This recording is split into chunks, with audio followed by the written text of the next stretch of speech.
Good afternoon. My name is Lynn Knox. I am a former judge in Connecticut. I was chair of the Employment Security Board of Review in the Labor Department, so my specialty was employment law. I'm also a former social worker before I went to law school, and more importantly, I'm Morgan's mom. And my name is Morgan Giosa. I'm a Drupal site builder and developer, as well as a musician and a visual artist. What we're going to cover today, the first is debunking the myths of autism in the workplace. That includes the definition of what is really autism and the statistics on how many adults are in the workplace and how many have been diagnosed as children. There are certain tech employers that are hiring autistic people in different programs they've actually created. I'll go over just a few of those. We're going to go through the potential challenges and strengths. If you're an employer, this is important so you can help an individual who comes to your workplace who's on the spectrum, and also the strengths of those individuals. That will include Morgan's experience as a web developer. And I'm going to briefly cover, because as you all probably know, the ADA is a big act to go through in any kind of detail, but how it may impact you if you're a tech employer or you're on the spectrum and wanting to be employed in the tech field. Potential reasonable accommodations, I know that's a big one for employers, what you have to do. And Morgan's going to cover reasonable accommodations from his viewpoint as an individual on the spectrum. And then I have just a slide on resources. I'm not going to really go over that in detail. And then we'll have a Q&A. So what I do ask is if you can leave your questions to the end. What is autism? I think I always try to say to people what it's not, because there's a lot of misconceptions still, even though it's been around for a long time. We use the term neurotypical for someone who's not on the spectrum or has ADHD. Neurodiverse is what a lot of us in the field are now using. Basically, autism spectrum disorder, or the abbreviation is ASD, it's a neurodevelopmental disorder. It is not a cognitive developmental disability. So even though there are individuals on the spectrum who are duly diagnosed as having a cognitive impairment and autism, there's a majority who do not, and they're basically having issues with how they socially interact with people, and they have repetitive interests, and that's how they're diagnosed. There is a certain way that psychiatrists do have diagnosed the people on the spectrum. What are the statistics? Approximately, this used to be 1 in 44, so it is growing. It's now 1 in 36 children is diagnosed with an autism spectrum disorder. Boys are 4 times as likely. That might even be higher than that, although a lot of girls are seen as shy, so you're seeing a lot more girls diagnosed with autism. Almost half of the children who are on the spectrum have an above average intellectual ability. And it's, as I said, it's the fastest growing developmental disability that's been recognized. The real issue we want to get to today is that just 14% of adults with autism who use state disability services have a paying job in their community. This may be a little bit higher now because that's an older study. And around 85%, and this is recent, of adults with autism are unemployed or they're seriously underemployed. As far as the companies that are proactively hiring ASD individuals, they vary with what they're offering as programming. And I can give my opinion. I'm going to try not to, but some of them I don't think would work for Morgan and others that I know on the spectrum. Microsoft is one of them. I applaud them. There was a father with an autistic son who helped create this program. So to me, as a mother who's been in this field for a long time, kudos to him. However, what it is, it's basically a hands-on 2-week program. You have to go out to Microsoft. There's travel. They're basically looking for the higher-end autistic individual. And they offer, because they're looking for software engineers, all sorts of engineering positions. That's why I don't think it works for the majority of individuals on the spectrum who want to be in the tech industry. Now, Google has recently, more recently than, say, Microsoft, they basically have paired with a neurodiversity project out of Stanford in California, Stanford University, and they offer quite a bit more in terms of to employers. They are offering consultation services for employers if you want to create a program, and they offer a job bank for individuals on the spectrum and employers. They're really devoted to providing like services such as what would you do in an interview situation. I found that they would be much more helpful to a wider number of individuals on the spectrum. These are two others, JP Morgan's Autism at Work. I'm not going to go through that, but they've been around for a long time. Morgan's going to mention statistics from them. Ernst & Young has a Center of Excellence, and then Walgreens has a READY program. Walgreens is kind of for the lower individuals on the spectrum. They have a lot of warehouse positions. We have a Walgreens in our neighborhood, but they don't have a lot of tech positions or higher level positions. And then SAP, which is an international organization, basically software development. They're the old man on the block. They actually created programs throughout the world on autism and what to do. They basically, their whole mission is we want to hire neurodiverse individuals. They include programs on reasonable accommodations. Again, they've also done a lot on interviewing skills. They talk about having on the job, they have 30 third-party vendors with job coaches. So they do quite a bit. But again, it's the higher level individual who has to have the skills to do software development.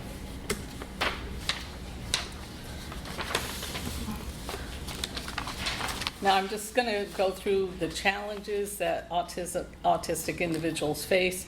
There may be sensory issues in your workplace. I think those of you who might have seen The Good Doctor show, he had a lot of sensory issues with even the lighting in the workplace. There could be sounds in the workplace. You see some individuals may want to have headphones. They may want to be more isolated from even, I know most of you probably can't offer maybe separate offices, but where they can be sort of a little bit more separated from the rest of the individuals on your team may be a good thing. Telecommuting has been a good thing for individuals on the spectrum. Then we have the communication style. This is a biggie.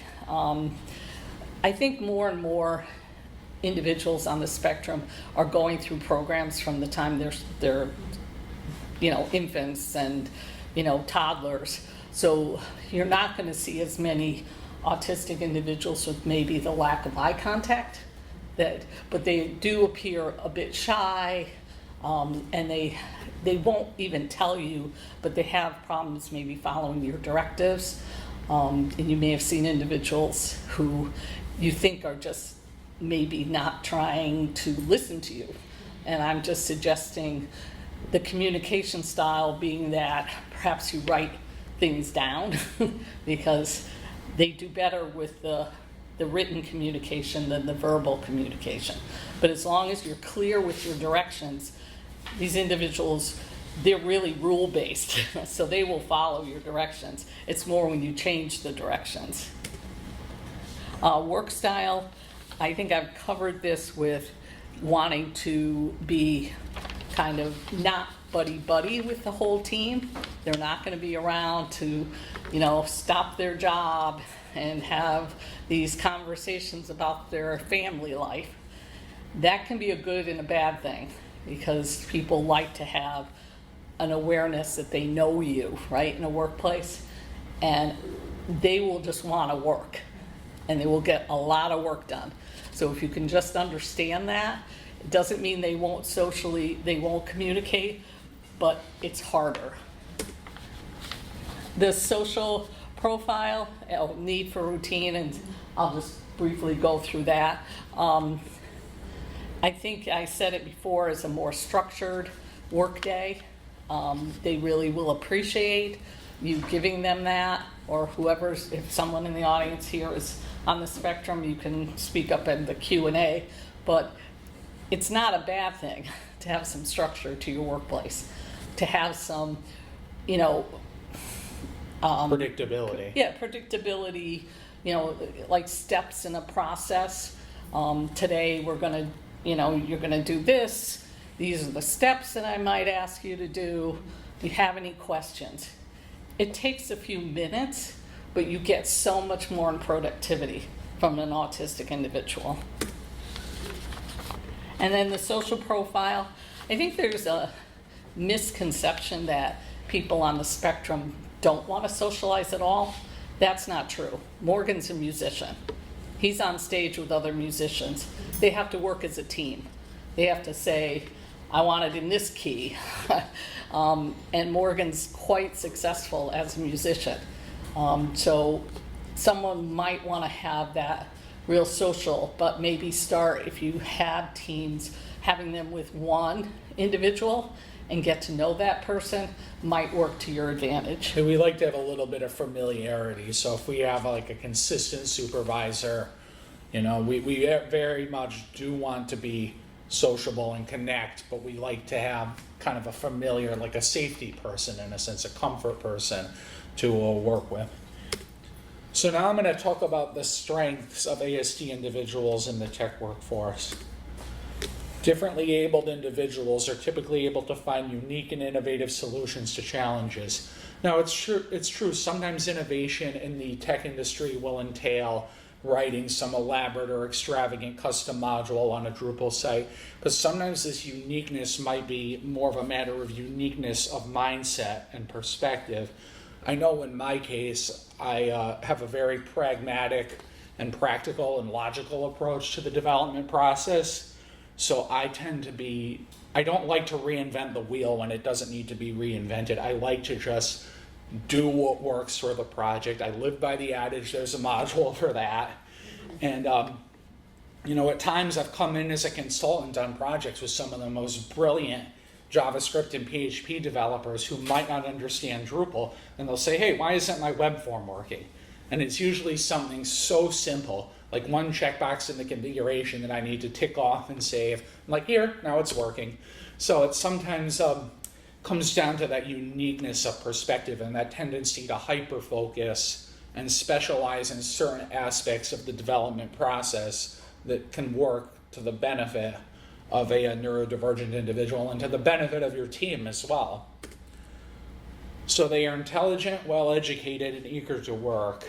I think it goes without saying that anyone who has any kind of aptitude in the computer science field for web development and Drupal, and even WordPress developers who write their own custom PHP might be above average intelligence. But but as far as our intelligence goes, we tend to be more intuitive. I know my process is more improvisational. I march to the beat of my own drummer. Many of us do. And we tend to be somewhat even entrepreneurial in our work process. We like to do our own thing a lot of the time. And to give a couple examples of people in high places in the tech industry who have identified as having ASD, Richard Stallman of GNU and MIT fame has ASD. And this next example, just to warn you, very polarizing. Most people do not like his involvement in politics, but for better or worse, Elon Musk is neurodivergent, and I could talk about that for days, but, anyway. So But you won't. they have the ability to think creatively and out of the box. Now, for those of you who got here early, you saw our opening slideshow of a number of preeminent individuals, not only in the sciences, but in the arts, who have either been posthumously diagnosed or identified as possibly having ASD based on eccentricities they exhibited in their lifetime, or even some contemporary minds who have either self-diagnosed or self-identified as having ASD or have been formally diagnosed. And for those of you who also came during that opening slideshow, the musical piece that accompanied that slideshow was one of my original compositions and recordings as a guitar player and blues artist. So creativity is very important to me. So some on the spectrum have a strong visual acuity, attentiveness to detail, and a superior ability to focus. Now, in terms of visual acuity, I think it's a misconception that neurodivergent individuals are solely left-brained and interested in, whether it be engineering or mathematics. Many of us, myself included, have a keen aptitude for the visual arts, and I've studied abstract painting, and some people might say, abstract painting, that went out with the 50s. But the thing is, you're learning color theory and shape and layout and design and how to use lines and borders. It's all the same stuff we do as front-end developers on a day-to-day basis. So I think having a strong visual acuity is quite important as a developer. So JP Morgan found during its Autism at Work pilot program that autistic employees were 48% faster and 92% more productive than their neurotypical counterparts. And I think that comes back to what I didn't highlight on the previous bullet point about attentiveness to detail and a superior ability to focus. We are so passionate, to generalize, neurodivergent developers are so passionate and enthusiastic about the task at hand that we become hyper-immersed and hyper-engrossed in the project. We won't rest until it's done. And sometimes it might seem like we're withdrawing from the social dynamic of the workplace and we might not be interested, and sometimes even we seem a little rebellious because we might not report back to our coworkers and supervisors with the frequency that people might expect, but it's because we like to meet deadlines. We're very passionate, very strict about the work process, and we like to get it done. So this is just a quote from Hans Asperger, who identified Asperger syndrome in 1944. This kind of summarizes what I've been talking about. It seems for success in science and art, a dash of autism is essential. The necessary ingredient may be an ability to turn away from the everyday world, to rethink a subject with originality so as to create in new and untrodden ways. So now I'm going to share a little bit of my personal journey. So as you see, I'm right here on, this was the New England Drupal camp. I'm from the Northeast, I'm from Connecticut. And I've been a Drupal developer and site builder since about 2012. I started an apprenticeship straight out of high school with this developer, Dr. Mark Friedman, who has a PhD in computer science and taught at Trinity College and Central Connecticut State University. But at the time I met him, he was retired from teaching formally, and we started a very informal, kind of unstructured, loose, one-on-one apprenticeship where we went through the fundamentals of the web and computer science, be it HTML, CSS, JavaScript, Python, PHP, Drupal, even WordPress, all of it. And we kind of eventually that culminated in a mentorship or internship where we worked as a two-man development team on a number of our real-world client projects. And then I also had a 13-month stint at a Drupal firm up in Portland, Maine called Redfin Solutions. So this is one of the projects I built as in the internship with Mark Freeman. This was a three-man development team. This was for the Drupal camp up in Yale, New Haven in Connecticut, the 2014 iteration of their site. So at the time it was Drupal 7, and I did all of the site building, the views and content types, and some of the back-end development. Mark handled the back-end development and infrastructure, and we had a very talented designer who implemented this theme. At the time I wasn't as apt to do front end, so we had a designer there. So this is one of my personal freelance clients that I did as a one-man operation. About 4 or 5 years ago, I took this on in Drupal 7 at the time. Andres Ferrero, he's the drummer in the musical Hamilton on Broadway, and is a musician who favors blues and rock music. It was very exciting because he also recorded with the band Fish and with U2, and he's worked with jazz trumpeter Dizzy Gillespie, so very renowned drummer, and I built his website at the time. And just to warn you, speaking of WordPress, this next slide's going to make some Drupal purists cringe, but I recently rebuilt Andre's website in WordPress. I just find it's a matter when you have a brochure-style site for an artist or musician who wants to launch their portfolio and they have no dynamically changing content. Sometimes it's the simplest and most efficient tool for the job. I'm definitely a Drupalist at heart. For any larger scale project for a nonprofit or university, anything where you need to leverage the user roles and permission system for a complex content management workflow, I love Drupal. So this was just something I did because it was easy. So I've also, as I mentioned, I'm a blues guitarist. This was a write-up of one of my concert series that I did with my blues band in my hometown of Windsor, and an arts and performing arts center. And we're on our 3rd album of original music. We perform all throughout Connecticut and New England in general at all the bars and breweries and pubs. We kind of grind it out, do our thing. And for those of you who've ever driven through Connecticut and listened to the radio, I don't know how many of you are familiar with 99.1 WPLR, but that's one of the major FM networks in Connecticut, and they played one of our songs. So that was kind of the high point thus far in my musical journey. I've also studied nature photography and abstract painting, as I mentioned. And lately I've just been kind of hyper-focused on music. I have a real passion, deeply seated passion for music and the guitar, and still actively interested in freelancing with Drupal, but at the moment I'm kind of in between full-time positions. Well, I'm going to just switch gears here and cover the ADA aspect of how it impacts an employer that employs ASD individuals. As far as what is the ASD candidate employee covered under the ADA, yes, they are by regulation, federal regulation, covered under the ADA. What limitations might the ASD employee be experiencing that need to be accommodated? I think we went through that already with the social interactions in the workplace. As I said earlier, I think children are getting more and more social skill training at a younger age, so you may not see the ASD individual who's high functioning having as many social deficits in the workplace. What reasonable accommodations might an employer be required under the ADA? And just understand the Americans with Disabilities Act covers employers with 15 or more employees, so not the small shops. Reasonable accommodations cover everything from the job application process up to the job site.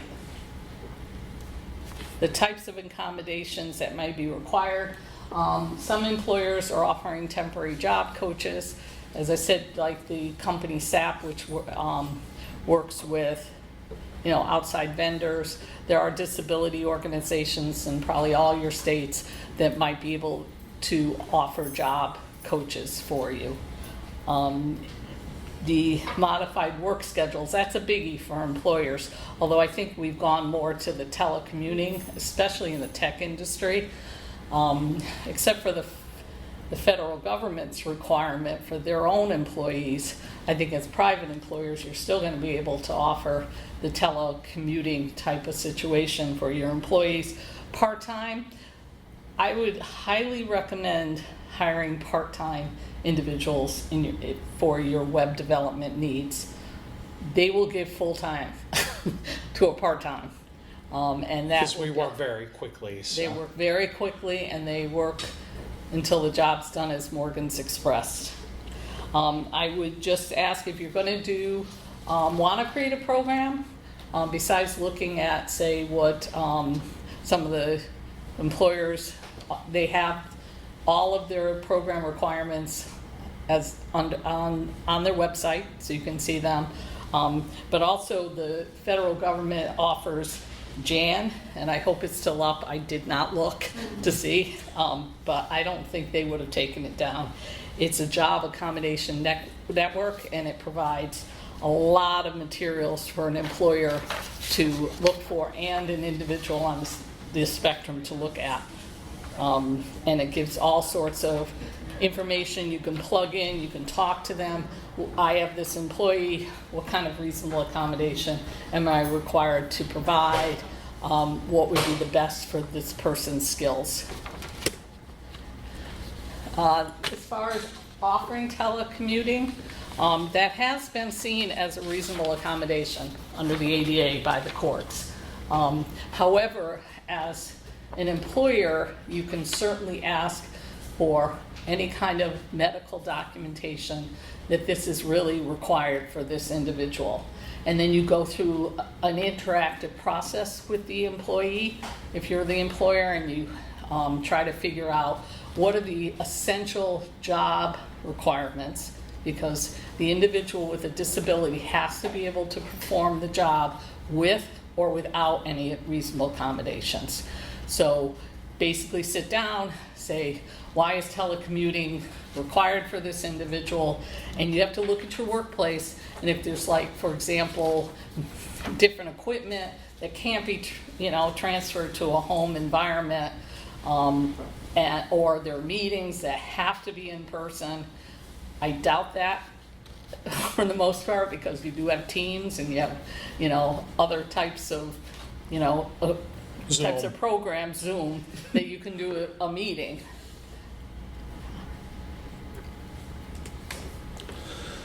So now I'd like to talk about some of the modifications, not only to the workplace, but to hiring practices as well, that I'd personally like to see as an ASD individual, even if they're not required under the ADA. So as far as the workplace goes, I do think telecommuting is a wonderful option to have on the table. Many of us on the spectrum, be it due to anxiety or issues with vision and depth perception, we don't drive, so we rely on public transportation. Not every ASC individual, but many of us struggle with transportation. So having the telecommute option available is wonderful.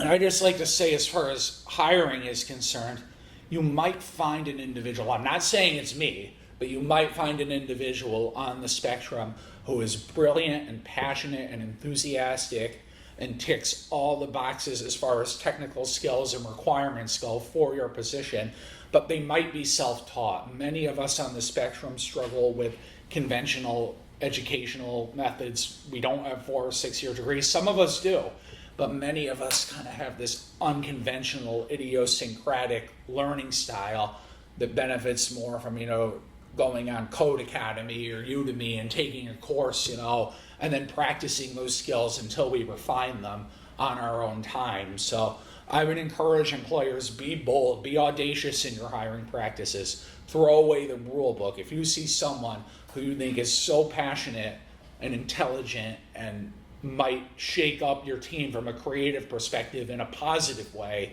then take a chance on that person. And I'd like to leave this slide with a quote from the maestro Frank Zappa: "Without deviation from the norm, progress is not possible." And here are the resources. I went over the job accommodation network. That's why I put it as first, because I think it's really chock full of useful information. And the rest of them, I did put up the ADA regulations. Any of you lawyers? Oh, good. I can make stuff up now. No. They're a little tough, but they give the technical assistance, which is more in plain language. And the EOC regulations are really important. But a lot of these sites have sort of plain language rather than legalese, so they're easier to follow. So does anyone have any questions? Yeah. In this, well, how do I phrase this without being completely negative? The current aura of the current administration and the attack on DEI. I look at it as an attack. It is, absolutely. How do you feel that that's going to affect the issues that you deal with? I think it's the federal government, it's probably going to be an issue. Hopefully private employers, there is a list, I saw it, everything's on Facebook, right? Right. Of employers that got rid of their DEI hiring policies. You still hope that they see a qualified individual. The ADA still applies. That has not gone away. Yeah, that was my curiosity. How's that going to affect the ADA? Well, the ADA, somebody can still bring an action under the ADA. They still can contact. There is state organizations, state agencies. Connecticut has it. Every state pretty much has its own state agency, and they go to them and they file a complaint. But that's happening now, right, even without DEI being, erased at the federal level. And you hope that there's more federal, private employers in the tech industry that don't heed, they don't have to have DEI to be able to Compliant be, with the ADA. Yeah, compliant with the ADA, or just have a soul. Well, my personal opinion on them going after the DEI is that they don't understand what it is. It's not putting somebody first.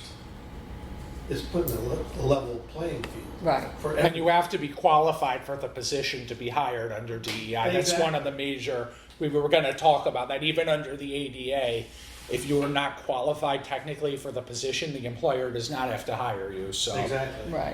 Right. So that still exists. Okay. Thank you for bringing that up, because I think there's a lot of worry out there from parents in particular about what's going to happen.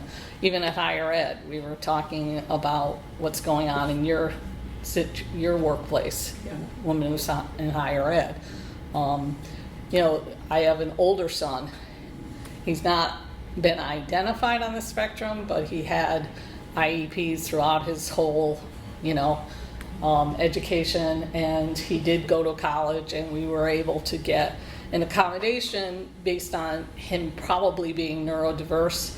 He was given a separate room, single room. I don't think that quite helped him, because what he ended up doing is having the party room where everybody came, and he ended up dropping out or flunking out after a year. But now he's playing drums on Broadway as a In substitute Hamilton. drummer in Hamilton. So- That's why I got that opportunity to build And it was all Andres through Ferrero's website. apprenticeship, so Yeah. I would ask that people do more apprenticeships too. Take a chance on the individual and bring them on as, It's say an an investment. apprentice. Yeah. Yes. Hey, I'm Dan Gear, and I started a company called Atypical Savant, and our approach is not so much trying to integrate neurotypical and diverse teams, but to just have neurodiverse teams. And there are data to show that autistic people working together can do have better outcomes than when you have mixed. Could we have your card? But see, another thing I'd like to say is that when I was younger, I did have a number of, my friends, they're not neurotypical, but my best friend has ADHD. He doesn't have Asperger's, or autism as it's called now. And I actually learned a lot through this friend. Not that I didn't have an ability to empathize and to feel other people's plight, but I learned a lot through this friendship with my friend who has ADHD about how to externalize my empathy because he's an empath. So I will say, obviously, it's a total misconception that neurodivergent people don't have empathy. We all have empathy, but it's just, I would recommend, not necessarily in a workplace having neurodivergent developers together is wonderful, but I would implore any neurodivergent individual out there to meet some neurotypicals or some people with from a different walk of life to learn a different perspective on socialization. And to, not that we need to be trained, many of us, we're highly articulate, but I think having neurotypical social interactions can benefit a neurodivergent person as well. But I do love what you're doing. That is amazing. And Like, there's a lot more, modern research and kind of development in the areas where there's a double empathy problem. It's that, neurotypical people don't understand neurodiverse and neurodiverse don't understand yeah. neurotypical. No, I've dealt with some really callous bullies. I don't want to use vulgarity, so I'm not going to say the A word, but I've dealt with some people, even on the music scene, some people who don't want to see me succeed because I'm neurodivergent and try to shut me out of gigs and badmouth me to club owners. And there have been some really, and it's only been like 2 people out of hundreds of musicians I met, but there are some really disgusting neurotypical people in the world. Let's just put it that way. Before we get to your question, I agree with you. I think that they made such a, let's take people and jam them all together, even when he was in school, and I would say, I don't think that's working. I think he can find, neurodiverse individuals, and so I agree with you. I think you might see a really successful team of neurodiverse individuals working together. Yeah, we do. So Dr. Maureen Dunn produced a book last year, the year before, called The Neurodiversity Edge, and she actually talks about empathy in the book for a good chunk of it. And there was a study that was done which looked at folks on the autism spectrum, and what they discovered was that folks who are on the spectrum typically have greater empathy for other people who are on the spectrum, and they managed to do some brain scans, and what they discovered sort of blew people away, which was it's a little bit like taking somebody from New York City and dropping them in Malawi. Both places speak English, but the cultural norms are so different that the person who's been dropped into that village in Malawi has to work 3-4 times as hard to have empathy for the people who they've been dropped into, as do the people where that person has been dropped. And it has nothing to do with the level of empathy. It has to do with cultural norms. And that's actually a very good point, because many people who are neurodivergent, we do relate better to other people who are neurodivergent, and that's a very excellent point, because I found many of my friends are neurodivergent. Like I said, even my best friend, ADHD, is covered under that umbrella. So I went to a therapeutic school program, and although the teachers and the staff there were not very empathetic toward me as an autistic individual, and they subjected me to a lot of treatments that exacerbated my traumas from childhood, but the student population there were so kind and understanding. I think I only had one kid ever bully me there out of hundreds of kids, so it was a wonderful environment to be paired with other neurodivergent or neurodiverse individuals. And I'd like to comment on, jumping in up front, the DEI piece of the puzzle a little bit. And it's a little bit of a diversion and a little bit to the side of that. But I became unemployed at the end of January from a job that I had for 10 years with a large pharmaceutical company. A lot of people were made redundant in that layoff. But I've actually found myself, since then, remasking incredibly heavily. as I interact with potential employers and so on. One of the things that Pfizer had done, and I'm assuming that they're going to continue to do it because I was part of the committee that built it. But we built a neurodiversity community that provided a whole lot of support for other people who are neurodivergent, along with a whole hiring program to help people who had different kinds of neurodiversity make it through the hiring process from the beginning to the end, and then buddy them up with people who could help them in the workplace. And that's wonderful, because sometimes people like you and I, we have difficulty getting through the door, even in a new employer, getting past the interview process and hiring process. And on that subject as well, I think, having a company, as far as having to mask to get through an interview, I think that's a shame I know we have to do it, but the entire 13 months I worked for that firm I mentioned up in Maine, I never divulged to the employers that I was neurodivergent, and it became physically agonizing and painful, and it's been so liberating talking about being neurodivergent openly. It's just, I know you can't do it sometimes in the corporate environment, but it's a lot more liberating. And at Pfizer, I wasn't masking very much at all. It was astonishing, actually. First time in my professional career. For context, I'm 56 years old, and when I was in high school and in middle school and so forth, they hadn't even figured out what autism was yet. It wasn't part of the DSM yet. And so a lot of this stuff I didn't even figure out until I was having to be an advocate for my daughter.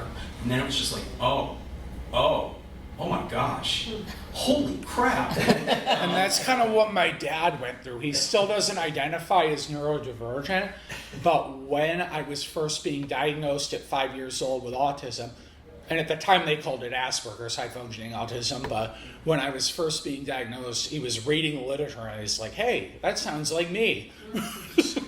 And the psychiatrist said, well, the apple doesn't fall too far from the tree. Yeah. That's what he said in the meeting. And you know why Asperger's has been folded into the autism spectrum? Yeah. Yeah, yes. Yeah, because Hans Asperger was not the nicest guy in the world. Not a good guy. he was euthanizing children. Well, Yeah. we're running over, but let me just, if you guys are okay, just one more minute and we'll. So a lot of this sounds like it depends on somebody who self-identifies or has official diagnosis. And it's my understanding with the ADA, you don't need to disclose this information. And I've been in conversations, and I've overheard conversations, like especially working in higher education, especially working in a library where a lot of people tend to be neurotypical, that there are some people who don't understand the symptoms, like they assume things with it, and then there are people who just assume, they notice the symptoms and they're like, this person must be on the spectrum.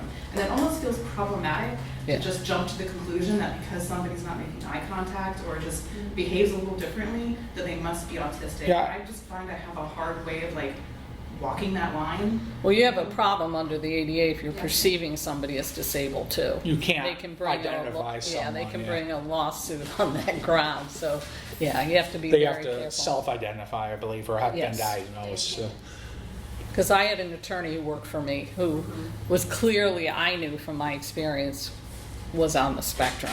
He failed every interview to get to a higher position until I came along and I said, wait a minute, we have to do something different with him. Without him identifying, we found a way to hire him, and he became one of the most successful employees I ever had. So, well, thank you so much. Thank you I very really much. appreciated you coming today. At first we thought we'd have one person because of all the tech things we're up against, so thank you. Yeah.